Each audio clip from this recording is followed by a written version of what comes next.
तर मित्रांनो बघा एका ठिकाणी आपण आलेले आहेत आणि पांढऱ्या पळसाची फुलं आहेत एकदम दुधासारखे. मधला केशर सगळं पांढरा आहे बघा बघा. आणि ह्याच्यात बघा बघा ही मधला पुंकेश्वर आहे, ही पण पांढरा आहे बघा.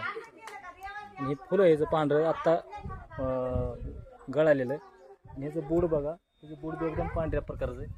आणि ह्या वनस्पतीमध्ये ब्रह्म विष्णू महेश या तिघा जणांचा वास असतो म्हणून तुमचे 9 घरं असतील. तुमचे 9 घरं सध्या शांत राहतात. आणि 9 घरं पिढा असेल त्याची काडी त्याचं फूल पूजेला ठेवा लक्ष्मीमूर्तीसाठी. त्याच्यामुळं एकदम चांगल्या प्रकारे उपयोग होतो. ही पांढरा पळस दुर्मिळमध्ये मिळला जातो. जिथं आहे तिथं आहे, नाही तिथं भेटत नाही.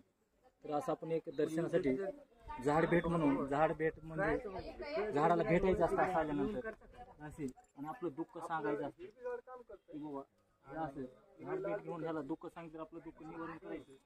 झाड करत असतं म्हणून कधी गेल्यानंतर झाडाची मिठी मारून आपलं दुःख त्याला सर्व सांगून काही दिवसाची त्याला मुदत द्यायची की मी तुला एवढ्या दिवसात भेट देईन आणि माझं दुःख सर्व दूर कर.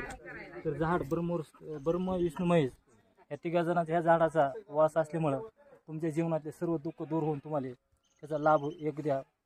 सोमवारपासून चालू होतं. सोमवारपासून जर तुम्ही असा लाभ केला तर या 11 सोमवारमध्ये तुम्हाला त्याचा भरपूर असा रिजेक्ट होतो. आणि असं फुलं आहे, त्या फुलाचा मित्रांनो पळसाची फुलाची असा वापर होतो.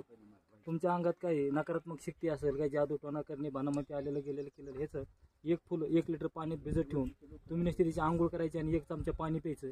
असं काही दिवस केलं तुमच्या शरीरातले चक्र ॲक्टिवेट होऊन 7 चक्र निर्मळ राहून तुमची बुद्धी चांगली चालते, दिमाग चांगला चालतो आणि नकारात्मक शक्ती गेल्यामुळं माणसाच्या शरीरात उत्साह राहतो. आणि तरतवाना म्हणजे अशक्तपणा असेल, कुठल्या मनात निराशा असेल ती निघून जाते. बघा ही असं पांढरं पळसाचं इथलं झाड आहे. फुलं दाखवले का महाराज त्यांची, ही बघा फुलं असं.